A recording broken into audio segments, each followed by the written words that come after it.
Olá pessoal, tudo bem? Eu sou Douglas Rodrigues e este é mais um Poder Entrevista.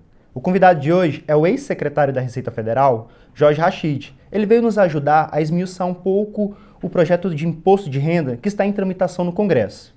Olá Rachid, muito obrigado por ter aceito o nosso convite. Muito prazer, Douglas. É uma honra estar com vocês para tratar de um tema super relevante para o país. E a primeira pergunta que eu gostaria de fazer para o senhor é sobre por que esse texto vem recebendo tantas críticas. Douglas, em primeiro lugar, eu acho que nós temos que analisar e pensar por que alterar o sistema tributário, né? Eu acho que esse é o primeiro ponto. A gente tem que responder a determinadas questões. O sistema é complexo, o sistema é litigioso, temos necessidade de aumentar a arrecadação ou queremos reduzir a carga tributária, né? Queremos justiça tributária? Enfim, quando você responde essas questões, quando você analisa ou faz proposta em cima desses temas que eu aqui coloquei, é mais fácil a gente convencer a sociedade e esclarecer os motivos. Temos um tema, temos uma questão que foi colocada, o projeto de lei apresentado pelo Poder Executivo, ele mexe praticamente 6%, de uma carga de 33%, 6% é imposto de renda. Ele alcança empresas, pessoas físicas, alcança a tributação dos instrumentos financeiros. Então, quer dizer, uma abrangência muito grande. E por conta disso, sob o meu ponto de vista, um texto não enfrenta essas questões que eu coloquei de complexidade, muito pelo contrário, ele não está reduzindo, ele está aumentando, né? De litigiosidade, ao contrário, ele está aumentando a litigiosidade, onde permanecem alguns pontos que nós podemos até comentar ao longo da nossa conversa. Necessidade de arrecadação, será que esse é o motivo? Né? Então, é isso que... essa é a queixa. E fora isso, num período tão curto, nós não tivemos debate no detalhe desses projetos. Tivemos o projeto de lei, tivemos 4 versões apresentadas pelo relator. O relator está fazendo um esforço enorme para tentar conciliar os desejos da União, que apresentou, do Poder Executivo, dos estados, municípios, que são altamente impactados, né? Dos setores empresariais. Realmente tem um conjunto de elementos que está sendo debatido internamente. Nós não temos debate aberto, público, para a gente conhecer as versões, os lados, né? As justificativas de cada lado.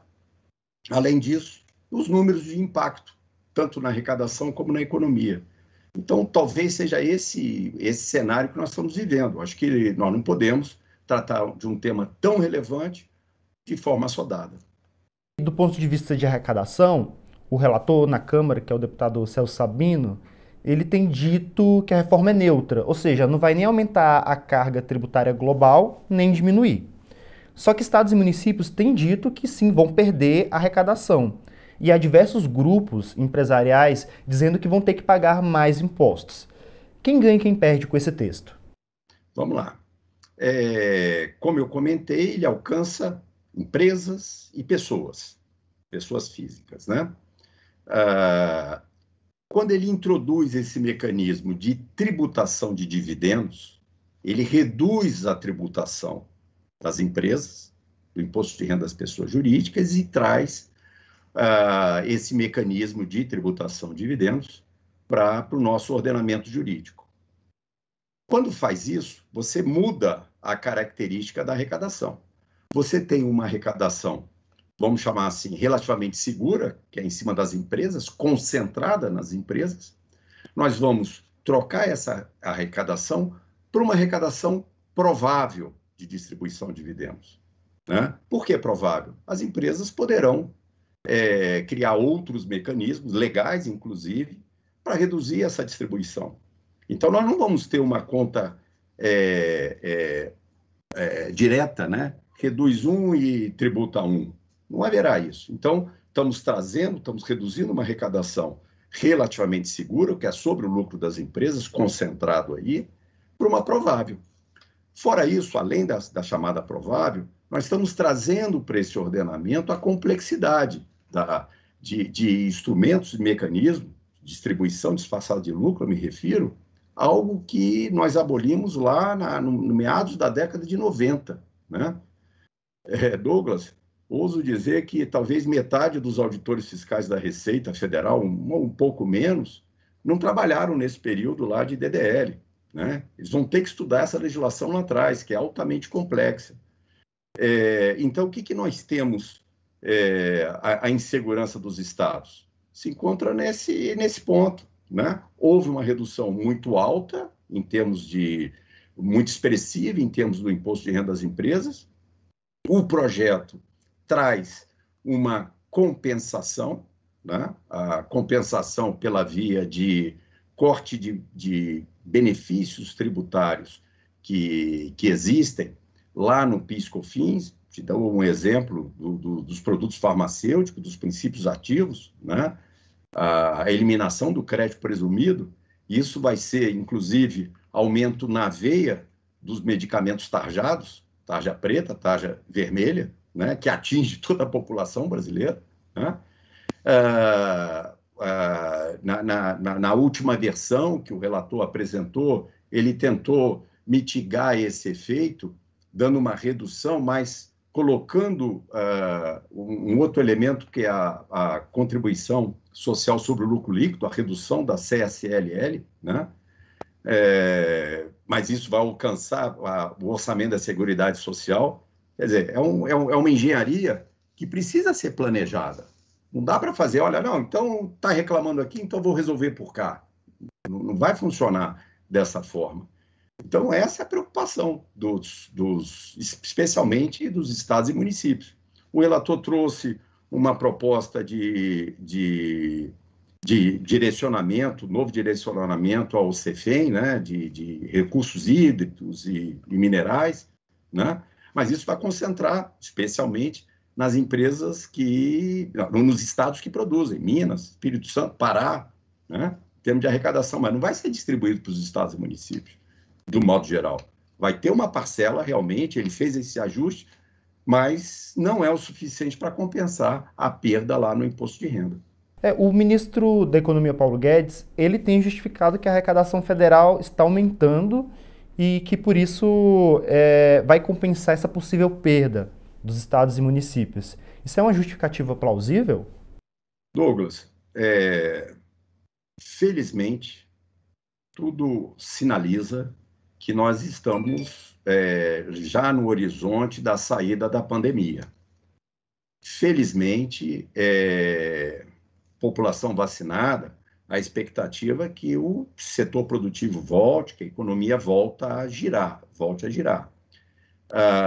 Quando a gente vê os números de arrecadação que saem, eles são números bastante expressivos, mas nós não podemos comparar com a base do ano passado, que estava super deprimida, né? A base do ano passado tinha diferimentos de tributos.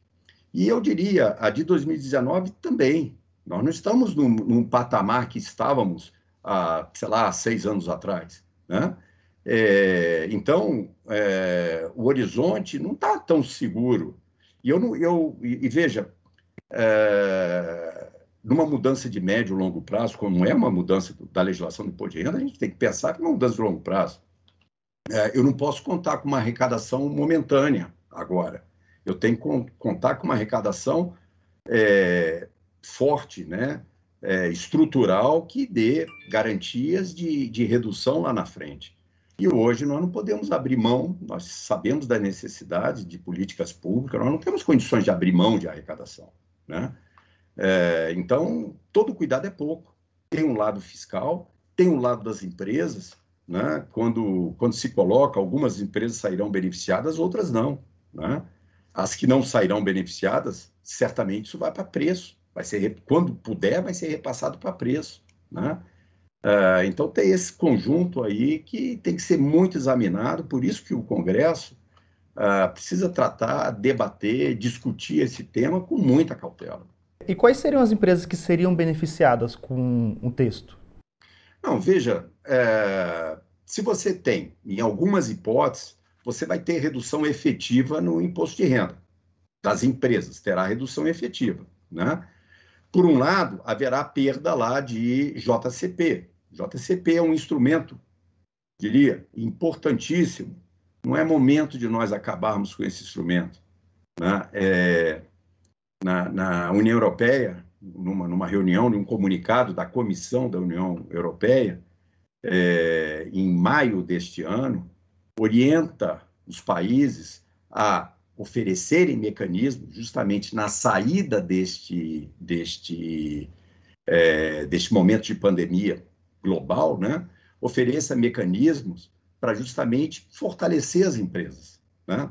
E nós estamos acabando, na contramão, a meu ver, acabando com esse benefício, né? Eu chamo benefício porque reduz a alíquota efetiva, é verdade, mas, por outro lado, quando ele é distribuído, tem a incidência de 15% da tributação. Então, um mecanismo importante. Tirando esse mecanismo, Douglas, as empresas, o que vão fazer? Eu não vou capitalizar, vou tomar dinheiro emprestado, né? Eu vou para o mercado tomar dinheiro emprestado, porque o dinheiro emprestado vai reduzir meu lucro líquido, né? Vai reduzir. Despesas são dedutíveis, despesas financeiras são dedutíveis. Então, é isso. Então, se você pega, dependendo da situação da empresa, pode ter empresa que, olhando de curto prazo, está vendo, opa, é um bom negócio eu adotar, eu apoiar essa proposta. Mas quando ela para e olha no horizonte, todos esses impactos, JCP, a própria distribuição de dividendos, a complexidade que nós estamos trazendo para a legislação tributária, o aumento da litigiosidade, isso vai ver e vai falar, opa, não é bem assim, né? Não é bem assim. Vou te dar um ponto, espero que o Congresso seja sensível a essa matéria. Por exemplo, uma coisa que saiu no projeto de lei, mas vem sendo mantido todo esse tempo, a tributação dos lucros a serem distribuídos no ano que vem, só que os lucros apurados até 2021. Vou refazer. Os lucros tributados até 2021, se distribuídos em 22, serão objetos de tributação. Isso não faz o menor sentido, né? Lá atrás, em 95, quando foi estabelecido a não incidência na distribuição de lucros, foi feito esse recorte, né? Os lucros apurados até um determinado momento têm um tratamento, a partir do momento 2 tem outro tratamento. Isso deveria ter sido adotado desde o início do projeto de lei, mas não foi. Isso o que vai ensejar?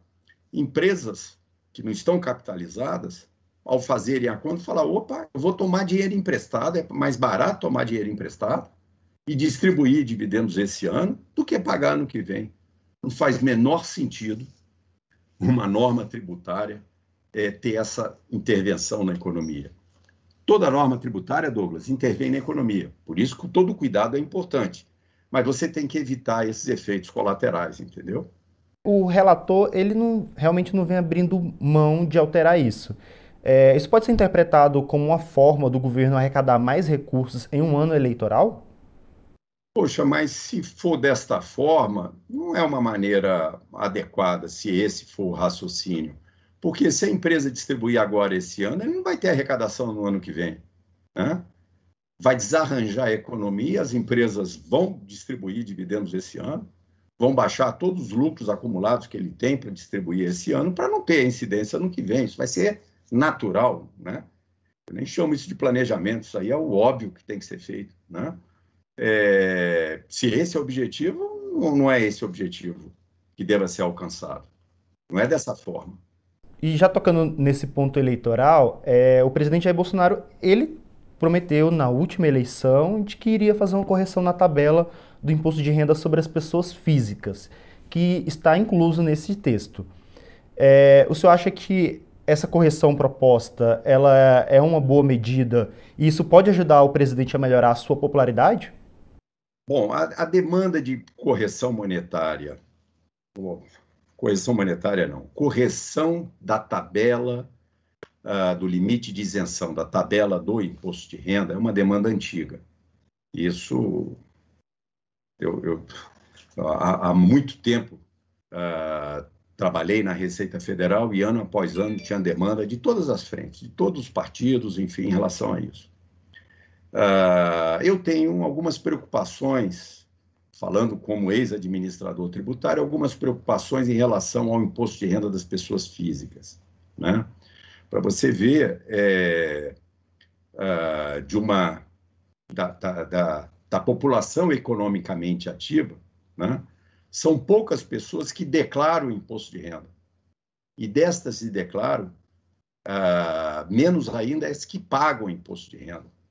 Então, por um lado, a renda é muito concentrada e, por outro lado, nós temos poucas pessoas contribuindo com o imposto de renda. O que acontece nessa questão? Opa, o Estado precisa de recursos, correto? Precisa de arrecadação para atender as políticas públicas. Bom, eu tenho dificuldade de alcançar essa arrecadação no imposto de renda. Eu vou alcançar nos tributos indiretos. E está aí que gera um problema perverso. Temos 43% da arrecadação nacional, ela está concentrada nos tributos indiretos, que é altamente regressivo, né?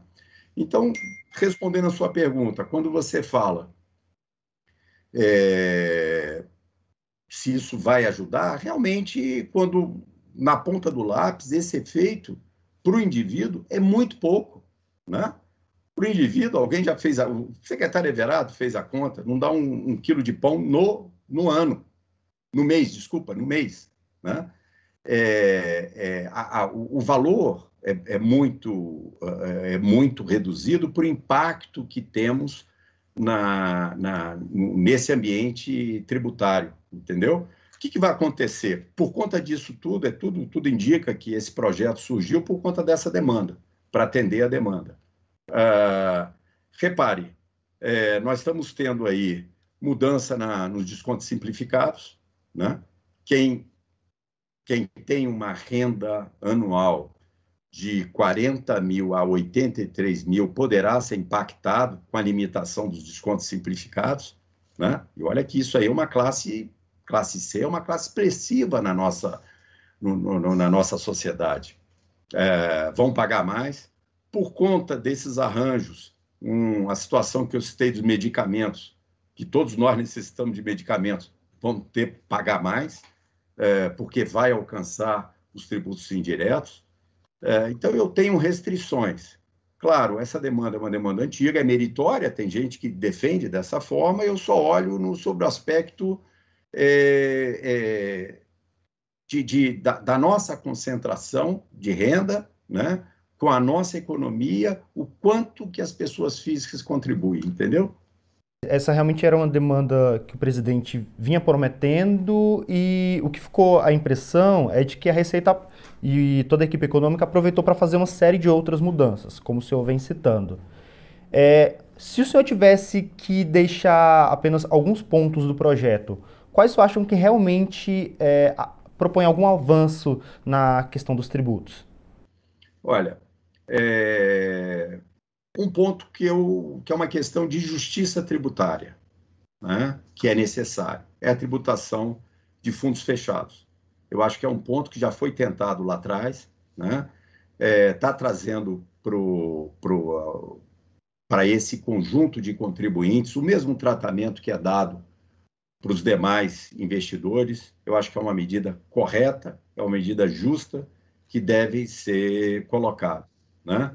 Lá no início veio a questão de harmonizar todos os instrumentos financeiros. Eu acho interessante, também foi tentado lá atrás, mas já na proposta original tinha essa medida e a mais recente, uma das mais recentes substitutivos apresentados já retiraram essa medida. Então, eu diria, é muito movimento, né? É muito movimento para uma coisa mais pontual, né? Que eu estou trazendo em termos de justiça. Fora isso, mais uma vez, é complexidade, é benefício, Douglas, que está sendo concedido para um universo pequeno de pessoas, eu diria. Permitir a atualização dos bens imóveis que estão na declaração a ser tributado por uma alíquota de 4%, é um benefício para quem for negociar, que estiver na iminência de alienar um imóvel que que estava na sua declaração até o ano passado, nos próximos anos, ele faz as contas e fala, opa, vale a pena pagar uma alíquota beneficiada. Mais recentemente veio uma outra proposta. Quem tem ativos no exterior pode atualizar, se esses ativos estiverem declarados, né, pode atualizar esses ativos com aplicação de um percentual de 6%. Isso é para uma meia dúzia de pessoas que tenham um baita de um benefício. Então, quer dizer, está trazendo elementos aí sem... né? Então, respondendo a sua pergunta, a melhor forma era retirar todo o projeto. Você respondendo o que deixa é os fundos fechados, que eu acho que é a maneira mais justa que se tem. Né? Tá trazendo diversos pontos, por exemplo, desculpa, né? Harmonizar a legislação do imposto de renda com a contribuição social sobre o lucro líquido. É necessário fazer essa harmonização, né? Mas tem que passar ponto a ponto. Tem situações que estão defasadas. A dedutibilidade de royalty é um exemplo, está defasado, né? Nós estamos equiparando, né, esta legislação defasada e trazendo para a contribuição social sobre o lucro líquido. Não faz sentido, nós tínhamos que rever isso, né? Tínhamos que rever, enfim, né? Senão a nossa conversa vai se alongar bastante, né? Já caminhando para a reta final da entrevista, o presidente do Senado, Rodrigo Pacheco, ele tem dito que o Senado vai insistir numa reforma tributária ampla. O senhor acha que quando esse texto da reforma do imposto de renda chegar no Senado, qual é a tendência? Suprimir esses diversos pontos e deixar apenas a atualização do imposto de renda, que é uma demanda do presidente, ou engavetar todo o texto e tentar uma reforma tributária ampla, que é o que vem tentando há bastante tempo? Douglas, eu não saberei responder essa sua pergunta, né? Porque tem várias variáveis aí que estão aí, né? Está sendo colocado, nós ouvimos aí no dia de hoje, né, o presidente Rodrigo Pacheco querendo fazer um movimento lá na PEC 110, que é a tributação dos tributos indiretos, né, que a gente havia comentado. Ele unifica 9 tributos. Essa PEC prevê isso. É um longo debate também, né? Mas é difícil prever o que acontece, né? Mudança de sistema tributário é algo, vamos chamar assim, razoável, natural, fazer no início de um governo que está com todas as forças no parlamento, né?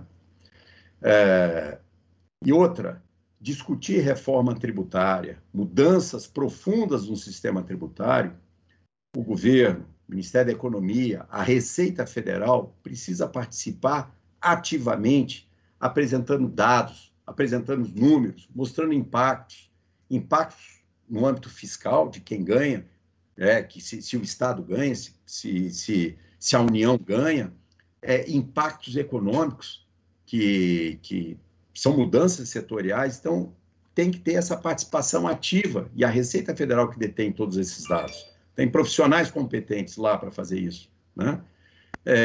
Isso é importante. Então, eu honestamente, né, no quadro que nós nos encontramos, é difícil prever o que poderá acontecer, né? Mas eu espero que seja lá qual for, tem que ter debate, tem que ter muita discussão sobre o tema tributário. Mas eu gostaria de insistir mais um pouco, aproveitando toda a sua experiência que o senhor tem com o fisco. Então, a tendência de 0 a 10 seria que uma reforma tributária ampla vai ficar para o próximo governo a ser eleito em 2022. A meu ver, eu acho que esse seria o caminho correto. Não é também eliminar o debate. O debate é importante, né, para as pessoas, e todas, eu digo todas as pessoas, todos os setores, conhecerem o impacto dessas medidas que estão em tramitação no Congresso Nacional, onde impacta eventualmente, indiretamente ou diretamente nos seus negócios, né?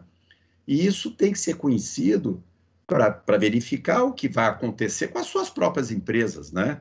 Que, afinal de contas, todo mundo faz conta. O investidor está olhando, o investidor de fora olha o que está acontecendo nesse ambiente. Fazer mudanças, vamos chamar assim, sem analisar todos esses impactos, fiscais e econômicos, né, é muito preocupante, gera insegurança nos negócios, né? Você imaginar esse exemplo que eu coloquei em termos de tributação, tem empresa que está disposta a investir ano que vem, tem lá um capital para investir no ano que vem. Ele falou, opa, mas no ano que vem, se eventualmente der uma pandemia, eu precisar de distribuir dividendo, eu vou ser tributado, eu vou tributar isso, vou distribuir isso agora. Meu investimento ano que vem vou ficar para depois. Isso é ruim para a economia, entendeu? Isso é ruim para o ambiente de negócio, né? Isso tem que ser percebido, né? E nada melhor do que transparência, debate, números postos à mesa, né? À mesa, para toda a sociedade conhecer esses impactos. O ideal seria manter, continuar a discussão, mas a definição deixar para um ambiente mais propício. E é isso, Rachid. Muito obrigado por ter aceito o nosso convite e participado da nossa entrevista. Até mais. Muito obrigado, um prazer estar com vocês.